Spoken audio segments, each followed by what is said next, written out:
dans l'année 2016, on a déclaré, hein, les gens déclarent des choses, hein, que ce mois de mars est celui de la femme. Le 19 mars, hein, 19 de ce mois, ça sera la journée de la femme dans l'Union. Hein, toutes les mamans de l'Union baptiste, des baptistes en Belgique, vont se réunir à Namur de 10h à 16h pour célébrer Dieu et écouter un message que le Seigneur a préparé pour elles. Et quand les mamans reçoivent une parole, c'est pour tout un village. Alors, qu'est-ce que nous allons faire pour nous dans l'Église? Là, ce n'est pas l'ONU qui décrète, c'est moi qui décrète. Le dimanche 27, ça sera le culte des mamans. C'est elles qui vont prêcher, qui vont chanter, qui vont tout faire. Toutes les mamans vont s'organiser, vont s'arranger pour que le culte... Ah, vous avez peur déjà? Hein? Ce sont les mamans qui vont le faire. Hein? Quand je dis les mamans, c'est vous allez donner un coup de main à d'autres, hein, aux mamans qui sont là. Et le culte de la jeunesse, ça sera au mois de mai. Hein? Nous l'avons fait quand nous étions ailleurs. Eh ben, au mois de mai, je peux vous donner du temps, hein, de vous préparer. La jeunesse va préparer le culte, les chants, les prédications, les témoignages, les danses, parce que les jeunes dansent, hein, tout cela, ce sera le culte de la jeunesse. Mais revenons au culte des mamans. En le préparant, je ne pouvais qu'être attiré par une grande dame. Dans l'Écriture sainte, l'une des grandes dames, et dans le Nouveau Testament, elle est l'une des grandes dames. On dit généralement la Samaritaine. Je me disais, je vais préparer une prédication sur cette dame pour ce jour, ce premier dimanche du mois de la femme, mais en écoutant la parole, en lisant le texte la concernant, je me suis retrouvé devant 3 messages, tout au moins. Le titre général, c'est « À cause de la parole de la femme ». Regardez dans Jean chapitre 4, verset 39, il nous est dit « Plusieurs Samaritains de cette ville crurent en Jésus à cause de la parole de la femme qui rendait ce témoignage. » Et ainsi de suite. À cause de la parole de la femme, plusieurs personnes ont cru. Plusieurs personnes sont passées des ténèbres à la lumière. Plusieurs personnes sont passées de la servitude à la liberté. Parce que la foi est le moyen par lequel on saisit la grâce que Dieu donne. Plusieurs crurent en Jésus à cause de la parole de cette femme.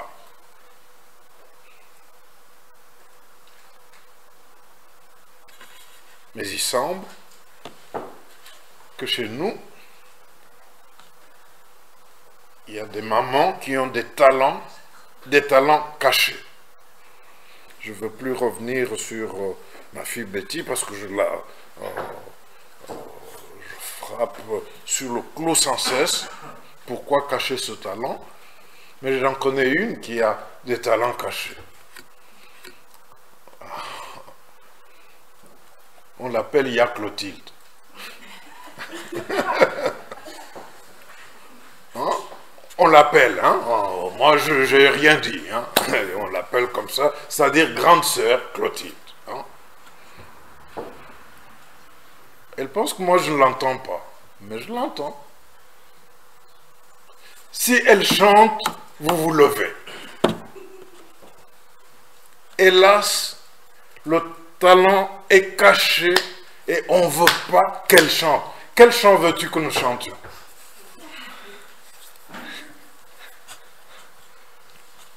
Lequel vient comme ça, qui a mûri en toi? Quel est ce chant qui...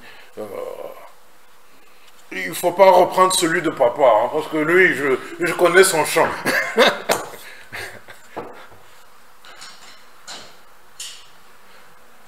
Qui va l'aider?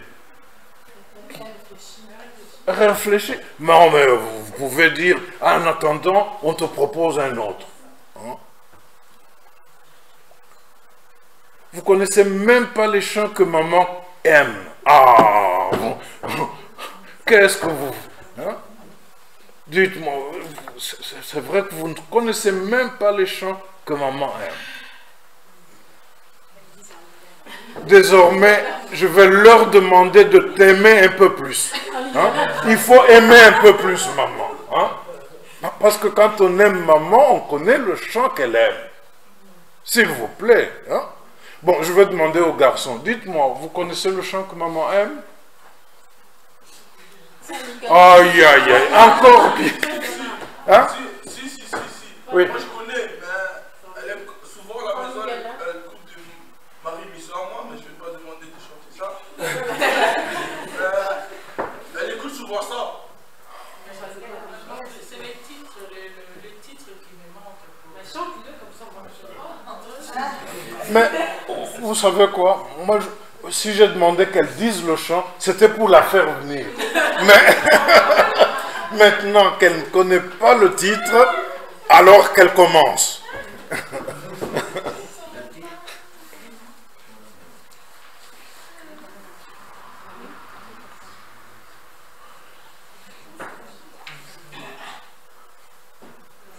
Poussi, au secours de maman. Hein?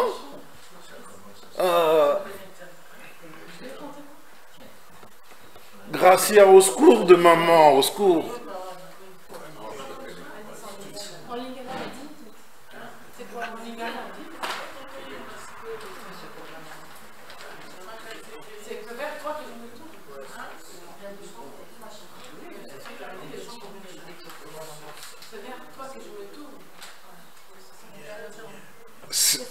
C'est vers toi que je me... Voilà.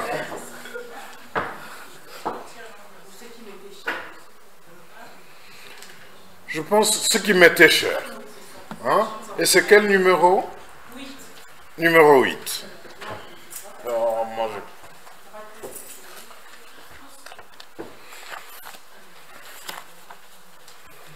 alors, nous allons nous lever pour l'accompagner, mais vous allez écouter sa voix cette fois-ci. Levons-nous pour l'accompagner.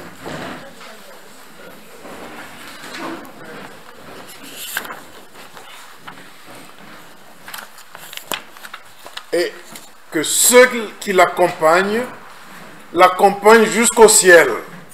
Parce que c'est une parole, c'est un chant qui a une parole qui fait entrer au ciel. Bon, Cédric n'est plus là pour donner le ton. Débrouillez-vous et allons-y. Ce qui m'était cher pour Construire ma vie est une précieux. Selon ce monde, ce qui m'est gain n'a plus de valeur, ne me sert à rien, car je préfère te connaître, Jésus, te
seul bien, ma vraie joie et ma justice.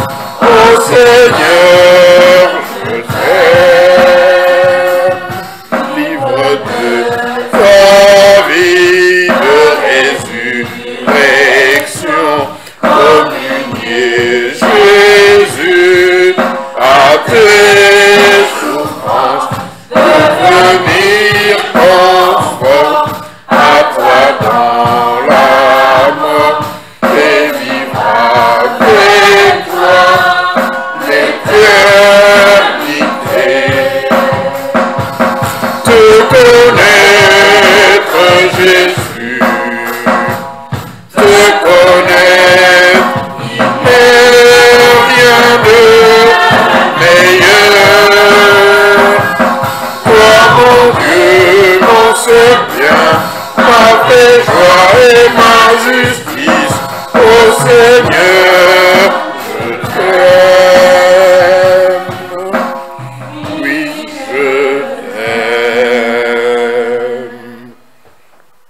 Merci. Seigneur, toi seul est celui à qui nous pouvons dire et nous disons « Je t'aime, Seigneur ». Toi seul est celui qui mérite notre amour, l'amour sincère, l'amour authentique, parce que toi tu peux faire naître en nous l'amour pour notre frère, notre sœur, pour notre prochain, un amour sincère et authentique. Nous t'aimons, Seigneur, nous le confessons, ce qui nous était cher pour cette vie, nous voulons le déposer à tes pieds. Ce qui nous élevait, qui nous faisait grandir, qui nous faisait paraître devant les gens, Seigneur, nous voulons le déposer à tes pieds et recevoir de toi l'amour, l'amour du Père. Merci Seigneur. Amen. Nous allons rechanter la dernière strophe. Veuillez vous asseoir. Mais avant de chanter cette dernière strophe, écoutons ce texte. Nous reviendrons à Jean 4 à propos de la grande dame, mais écoutons le dernier chapitre du livre des Proverbes. Parce qu'il s'agit d'abord, Proverbes chapitre 31. Proverbe chapitre 31, il s'agit d'abord des paroles d'instruction que le roi a reçues de sa maman. Et il y aura ensuite, dans le même texte, la présentation de la femme vertueuse, la femme de valeur. Parole du roi Lemuel. Sentence par laquelle sa mère l'instruisait. Oh, c'est de l'autre côté, oui. Oh, merci. Parole du roi Lemuel plutôt. Sentence par laquelle sa mère l'instruisait. La mère instruisait son fils et le fils est devenu roi. Que te dirais-je, mon fils? Que te dirais-je, fils de mes entrailles? Que te dirais-je, fils de mes vœux? Ne livre pas ta vigueur aux femmes et tes voix à celles qui perdent des rois. Ce n'est pas au roi le moelle. Ce n'est pas au roi de boire du vin, ni au prince de rechercher des boissons fortes, de peur qu'en buvant, il n'oublie ce qui est prescrit et ne dénature la cause de tous les malheureux. Donnez des boissons fortes à celui qui périt et du vin à celui qui a l'amertume dans l'âme, qu'il boive et oublie sa pauvreté, qu'il ne se souvienne plus de sa peine. Mais ouvre ta bouche pour le muet.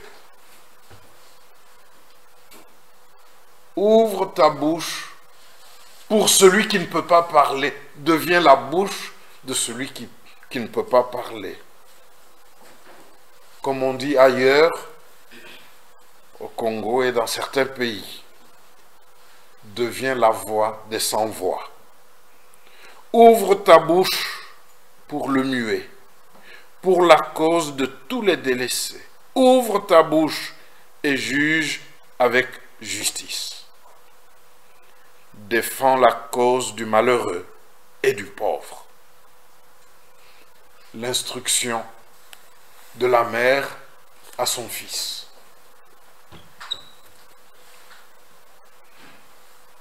La deuxième partie de cette parole de sagesse. Qui trouvera une femme de valeur?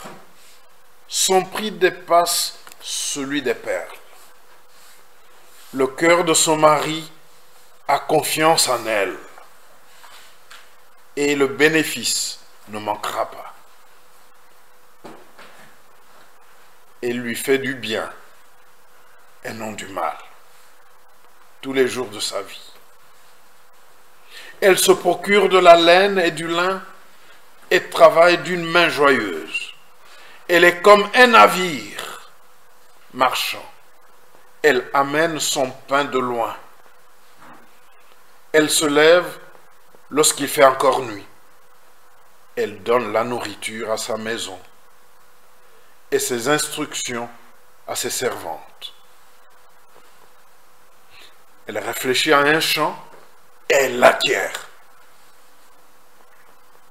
Du fruit de son travail, elle plante une vigne. Elle met à ses reins la force comme ceinture et elle affermit ses bras. Elle sent ce qu'elle gagne, que ce qu'elle gagne est bon. Sa lampe ne s'éteint pas pendant la nuit.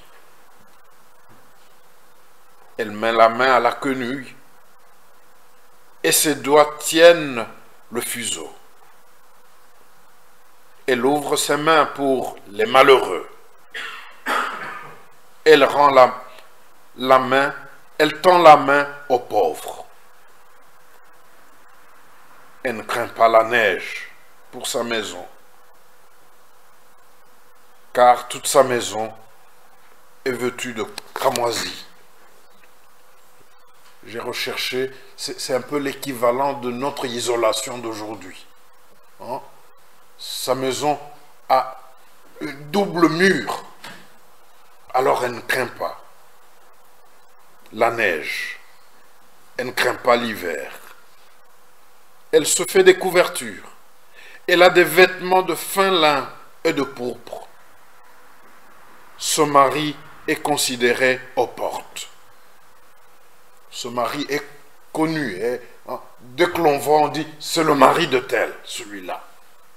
Il est connu aux portes lorsqu'il siège avec les anciens du pays. Elle fait de chemises et les vend.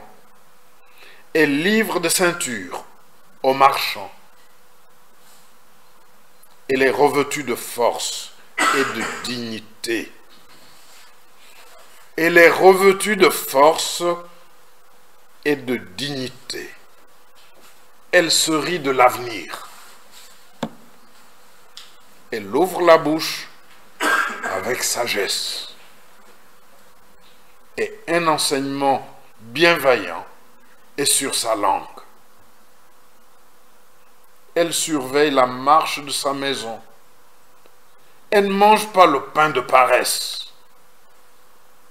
Ses fils se lèvent et la disent heureuse. Son mari se lève et lui donne des louanges. Beaucoup de filles ont une conduite de valeur, mais toi, tu les surpasses toutes. La grâce est trompeuse et la beauté vaine. La femme qui craint l'Éternel est celle qui sera louée. Donnez-lui du fruit de son travail et qu'au porte ses œuvres la louent. Beaucoup de filles ont une bonne conduite, une conduite de valeur. Mais toi, tu les dépasses toutes. La grâce est trompeuse et la beauté vaine. La femme qui craint l'Éternel est celle qui sera louée. La femme qui craint l'Éternel est celle qui sera louée. Chantons la dernière strophe. Vive de ta vie de résurrection, communier Jésus à tes souffrances, devenir encore à toi dans l'amour et vivre avec toi l'éternité. Connaître Jésus, te connaître, il n'est rien de meilleur.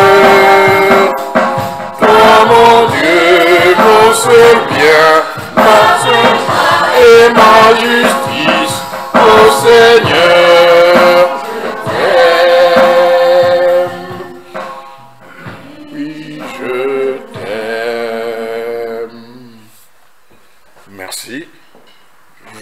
être assuré que vous allez bien préparer le culte, la louange, les prédications et tout ce qui s'en suivra.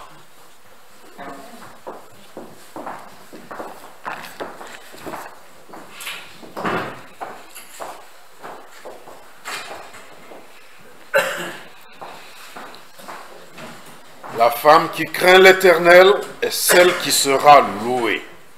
Maintenant, revenons à l'histoire de la grande dame de Jean chapitre 4.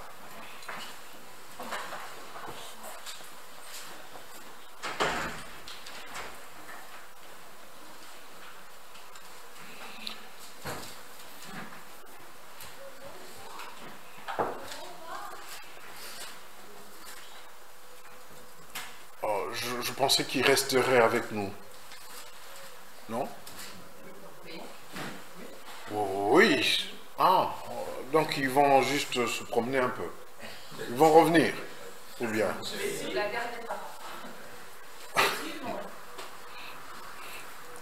Pardon? Elle est partie. Ah, d'accord, oui. D'accord, oui, oui.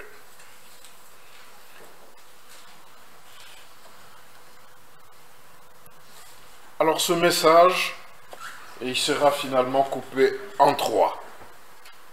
Et aujourd'hui, le sous-titre, à propos de cette grande dame, c'est qu'elle a un dialogue franc avec le Christ. La grande dame de Jean chapitre 4, qu'on appelle la Samaritaine, elle a un dialogue franc avec le Seigneur. Ce n'est pas une hypocrite. Elle parle avec le Seigneur en toute franchise. Nous allons nous arrêter exclusivement sur ses propres paroles à elle aujourd'hui. Et j'espère que la technique mettra les versets au fur et à mesure. Verset 9.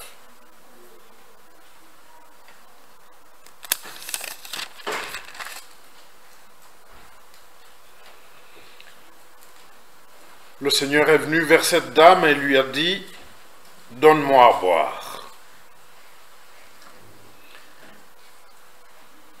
Cette femme, franche, sans hypocrisie, lui dit, « Comment toi qui es juif, me demandes-tu à boire, à moi qui suis samaritaine ?» Et le narrateur nous informe, Jean nous informe, que les Juifs, en effet, n'avaient pas de bonnes relations avec les Samaritains. Elle est franche quand elle parle avec le Seigneur. Elle savait que cet homme-là qui lui demandait de l'eau était juif. Elle savait ce qu'étaient les relations entre les Juifs et eux, les Samaritains. Et elle dit au Seigneur ce qu'elle sait. Elle dit au Seigneur ce qu'elle sent. Elle dit au Seigneur ce qu'elle pense. La grande dame, quand elle parle avec le Seigneur, elle est franche. Elle n'utilise pas des formules qui cacheraient sa pensée, qui cacheraient ce qu'il y a au fond de son cœur. Parce que nous n'avons plus que 10 minutes, avançons. Qu'est-ce qu'elle dit au Seigneur? Elle est capable d'argumenter quand le Seigneur lui adresse des paroles, même des paroles dures comme celles que nous avons au verset 10. Qu'est-ce qu'elle lui dit? Au verset 10, le Seigneur lui dit, « Si tu connaissais le don de Dieu, et qui est celui qui te dit, donne-moi à boire, c'est toi qui lui aurais demandé à boire, et il t'aurait donné de l'eau vive. » Parce qu'elle est dans le dialogue avec le Seigneur, elle l'écoute. Le Seigneur lui a parlé de ce qu'elle ne s'imaginait pas. Devant toi, il y a quelqu'un à qui tu aurais pu demander de l'eau vive, si tu savais qui c'était. Mais revenons aux paroles de la dame. On reviendra à celles du Seigneur une autre fois. Seigneur, verset 11, lui dit-elle, tu n'as rien pour puiser, et le puits est profond. D'où aurais-tu de l'eau vive? Aurais-tu donc cette eau vive? Les paroles de cette dame sont complexes. Ce n'est pas dans le puits qu'on trouve de l'eau vive. Dans un puits, il n'y a pas d'eau vive. Mais elle prend le Seigneur au mot. Parce qu'il a parlé de l'eau vive, il dit, d'où trouverais-tu donc de l'eau vive, toi qui n'as même rien pour puiser l'eau qu'il y a dans le puits? Elle argumente, elle va des choses les plus simples aux choses plus complexes. Elle va des choses de la vie pratique, à avoir de quoi puiser de l'eau. Elle va des choses de la vie courante pour remonter plus loin jusqu'à son origine. Es-tu plus grand que notre père Jacob, lui qui nous a donné ce puits et qui a bu lui-même ainsi que ses fils et ses troupeaux? Elle veut dire à Jésus de Nazareth, elle veut lui dire, moi aussi, je suis fils de Jacob, alias Israël. Moi aussi, je suis fille d'Israël. Moi aussi, je suis héritière de l'alliance de Dieu à Abraham, à Jacob et à Isaac et à Jacob. Quand elle dit notre père, Jacob, elle nous renvoie, nous qui lisons aujourd'hui, à la rencontre de Dieu avec Moïse devant le buisson ardent. Hein? Moïse ne le connaissait pas. Il lui a dit, mais qu'est-ce que je veux leur dire? Hein? Tu m'envoies pour leur dire que tu veux les libérer, tout ça. Quand ils me demanderont qui t'envoie, qu'est-ce que je dirai? Vous vous souvenez de la réponse du Seigneur, hein? Exode chapitre 3. Tu leur diras, je suis le Dieu de ton père, Abraham, Isaac et Jacob. Le rappel de l'alliance. Et cette femme se reconnaît dans les droits de l'alliance, dans les droits des promesses de Dieu à Israël. Les Juifs avaient beau mépriser les Samaritains, mais elle, dans son cœur, ne se sentait pas comme une femme à mépriser. Ah, est-ce qu'il y a quelqu'un qui m'écoute? Elle ne se prenait pas pour une femme qui doit être méprisée. Elle refusait ce que les autres pensaient d'elle. Elle se réclamait de ce qui était vrai. Hein? Elle se réclamait de l'alliance de Dieu à Abraham, à Isaac et à Israël, à Jacob. Elle connaissait ses droits devant Dieu, la grande dame. Et ses droits remontaient à son père Jacob. La grande dame savait que les promesses de Dieu étaient pour elle aussi, en dépit de l'orgueil des autres qui la regardaient d'en haut, des Juifs qui regardaient les Samaritains d'en haut. Elle savait, elle pouvait le dire au Seigneur. Moi, je suis fille de Jacob. Et dedans, hein, dans cette parole, elle faisait comprendre, même au Seigneur envoyé par Dieu, qu'elle aussi était bénéficiaire des promesses de Dieu dans l'alliance. C'est pourquoi plus loin, elle va recevoir des grandes révélations de Dieu. Nous en parlerons dans un autre message. Parce qu'elle se connaissait comme étant fille de la promesse, fille héritière des grandes promesses de Dieu, parce qu'elle se reconnaissait comme bénéficiaire de la promesse pour elle, pour son père, sa mère, ses frères, ses sœurs, parce qu'elle se reconnaissait dans cette promesse, elle pouvait, après avoir écouté Jésus, demander de l'eau vive. Parce que Jésus lui parle de l'eau vive. Elle pouvait lui demander alors de l'eau vive. Parce qu'elle est fille de la promesse, elle ne pouvait pas s'arrêter à l'eau du puits. Il faut aller plus loin. Il faut faire un pas plus loin parce qu'on est enfant de la promesse.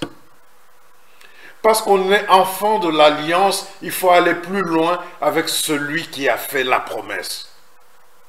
Donne-moi, Seigneur, cette eau vive, lui dit-elle. Elle a bien compris. Non, ne vous méprenez pas en lisant Jean et puis vous dites c'est un discours qui n'a ni tête ni queue. Non, elle a bien compris. Donne-moi de cette eau afin que je n'aie plus soif. Est-ce que vous connaissez de l'eau que l'on peut boire et ne plus avoir soif? Bon, je vais vous cacher le nom hein, de cette bouteille-là. Comme ça, vous n'allez pas me dire que c'est l'eau qui est dans cette bouteille. Hein. Je ne sais pas quelle compagnie l'a mise. Quelle que soit l'eau qu'on mettrait dans une bouteille avec un nom précieux, est-ce que vous en connaissez une que l'on peut boire et ne plus avoir soif? Eh bien, cette femme a dit à Jésus, donne-moi alors de cette eau-là afin que je n'aie plus soif. Autrement dit, elle est allée loin avec le Seigneur dans sa pensée, dans son cœur. Elle voulait avoir de cette eau-là que l'on peut boire pour ne plus avoir soif. Donne-moi de cette eau-là afin que je ne vienne plus ici. Il est question des lieux. Que je ne vienne plus puiser ici. Ici, c'est un lieu où on retourne continuellement. Ici, c'est un lieu où on ne tire que ce qui est éphémère, ce qui passe. Ici, on ne trouve que ce qui ne satisfait pas totalement. Alors donne-moi de cette eau afin que je ne vienne plus ici. Elle avait compris que le Seigneur avait autre chose de très précieux, de très important à lui donner. Alors elle lui dit, donne-moi de cette eau-là, pour que je ne sois pas de celles qui font des va-et-vient, qui tournent en rond ou qui ne font que des dépenses continuelles pour ce qu'elles ne vont jamais obtenir. Vous savez, pour ceux qui ont des contacts avec les choses occultes, dans l'occultisme, on ne fait que retourner, et retourner continuellement. Ceux qui font des choses que vous connaissez là, qui pensent qu'ils vont protéger leurs enfants, leur maison, ils vont y retourner continuellement. Vous savez, dans le spiritisme, c'est encore des choses obscures là que l'on fait. On évoque les démons et les vers bougent et toutes ces choses-là.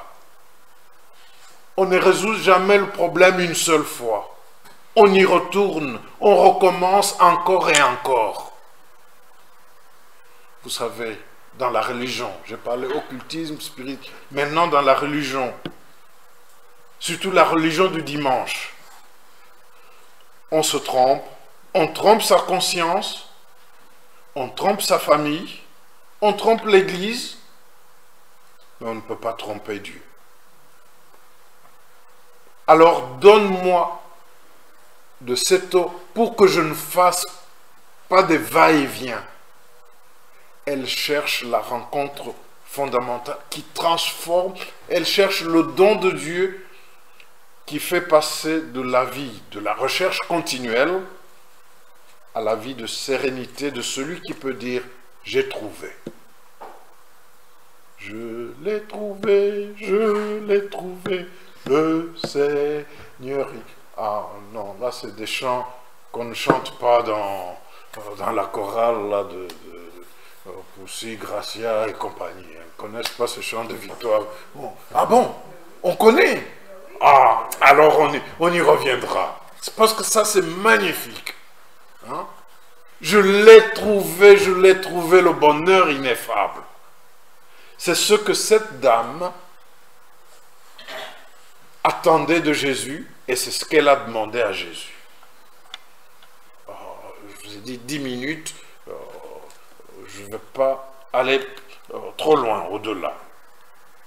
Et quand Jésus lui a dit « Fais venir ton mari », vous connaissez sa réponse. « Je n'ai pas de mari ». Elle dit la vérité. La grande dame qui vise des grandes choses pour ne pas faire des va-et-vient, des recherches inutiles, elle dit la vérité au Seigneur. Elle dit ce que le Seigneur sait. Pourquoi lui dire le contraire alors qu'il sait tout? Pourquoi lui dire je suis chrétien alors qu'il sait que tu ne l'es pas? Hein? Pourquoi lui dire moi aussi je, alors qu'il a dit tu es chrétien? Aime Dieu alors de tout ton cœur, de toute ta force, de toute ta pensée. Tu es chrétien. Ton prochain, aime-le comme toi-même. Pourquoi lui dire je suis alors qu'on ne l'est pas? Lui, il sait.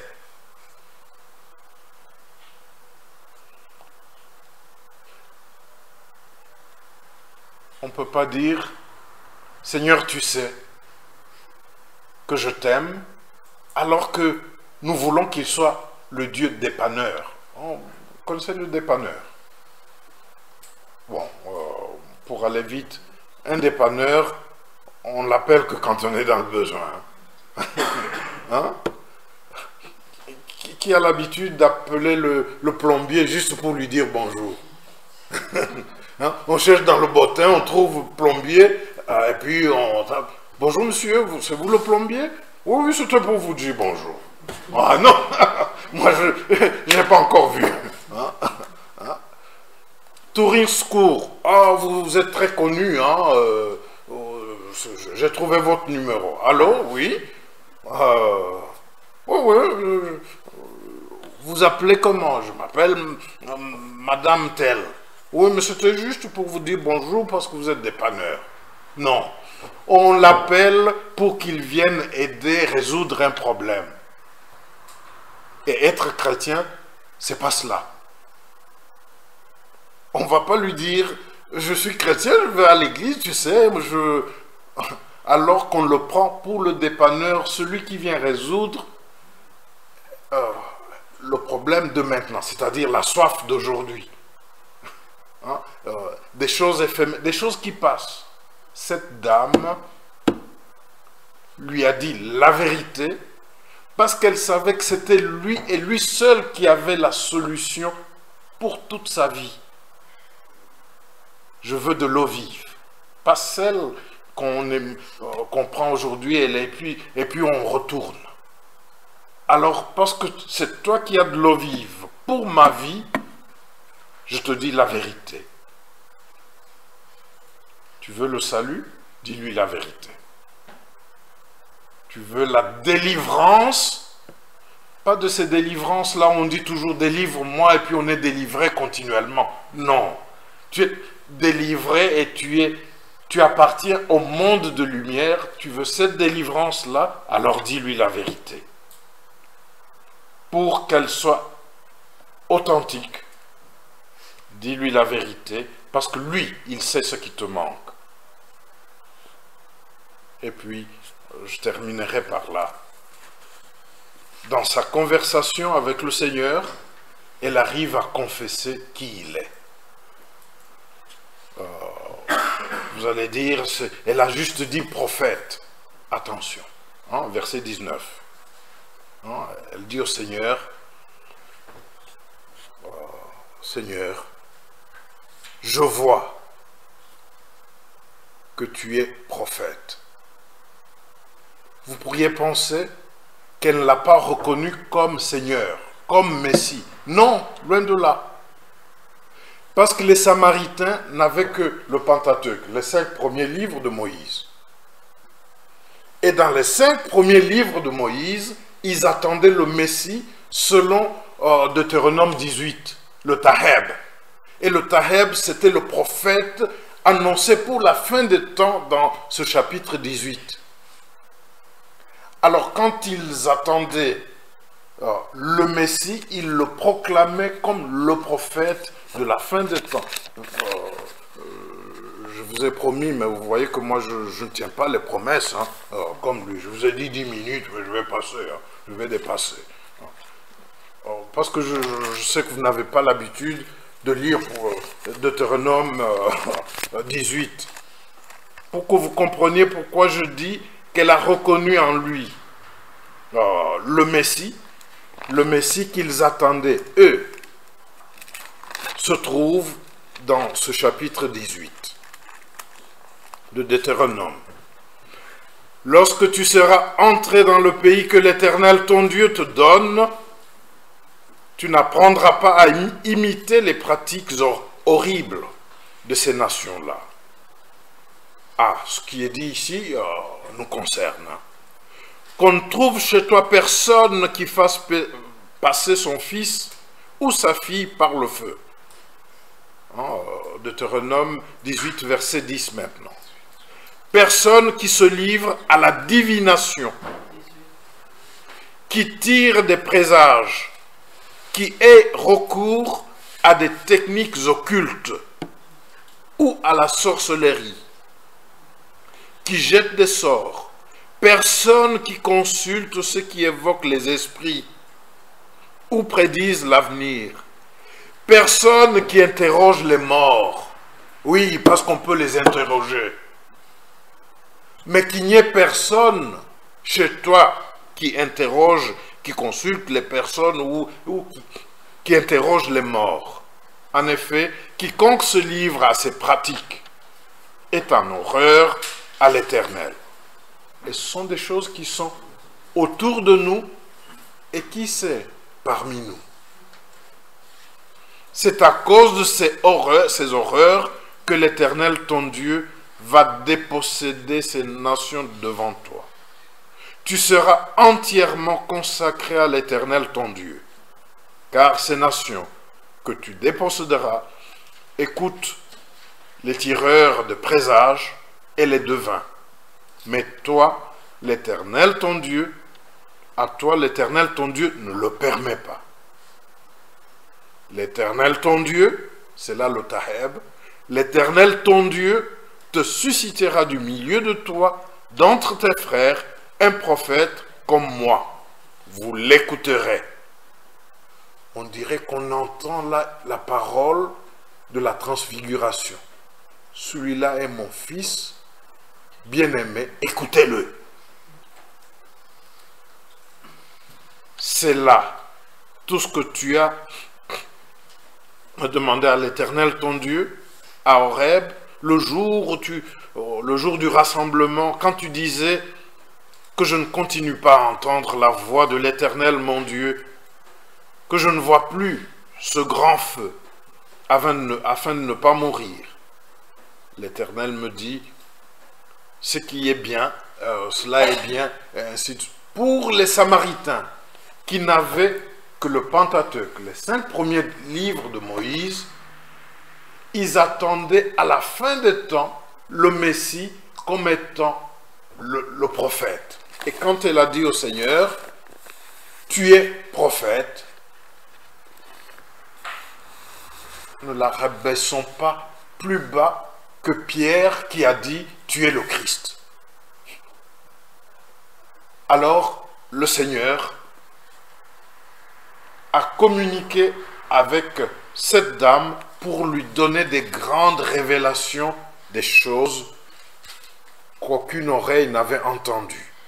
Et nous y reviendrons dans un autre message, les révélations que le Seigneur a données à celle qu'il a reconnue comme étant le Taheb, le prophète, celui que le peuple samaritain attendait.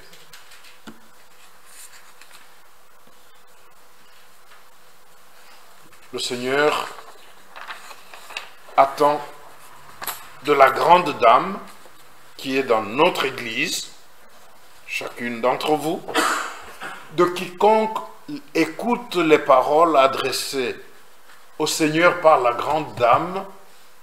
Le Seigneur attend un dialogue franc. Le Seigneur attend une confession authentique. Tu es le Seigneur. Le Seigneur attend de nous de passer des choses qui passent, des choses éphémères, des choses de l'eau qu'on puise chaque jour, à la satisfaction qui n'a point de fin. Parce qu'il veut donner de l'eau vive à quiconque lui parle comme cette dame. Il veut donner de l'eau vive aujourd'hui, afin qu'on ne revienne plus, afin qu'on ne revienne plus à l'église pour avoir des solutions aux problèmes de tous les jours, parce que nous l'avons chanté. Est-ce que nous avons bien compris ce que nous avons chanté? Il tient tout dans sa main. Il veut donner de l'eau vive, afin que, où que nous soyons, que nous ayons cette assurance qui s'occupe de tout. L'avenir est dans ses mains, nous l'avons chanté. C'est ce qu'il attend de nous, afin que nous ne fassions pas de lui un Dieu dépanneur. Un Dieu qu'on appelle au secours pour un moment. Il nous veut dans sa communion, afin que nous n'ayons plus soif. Il nous veut dans sa communion, afin que nous n'allions pas à un endroit précis. Il dit que je ne vienne plus ici, que nous n'allions plus à un endroit indiqué par les hommes pour le rencontrer. parce qu'il est esprit. Ainsi va-t-il s'adresser à cette grande dame pour lui dire que Dieu est esprit. Nous y reviendrons, mais il veut que chacun de nous lui demande de l'eau vive. Et pas un verre d'eau pour aujourd'hui. Amen.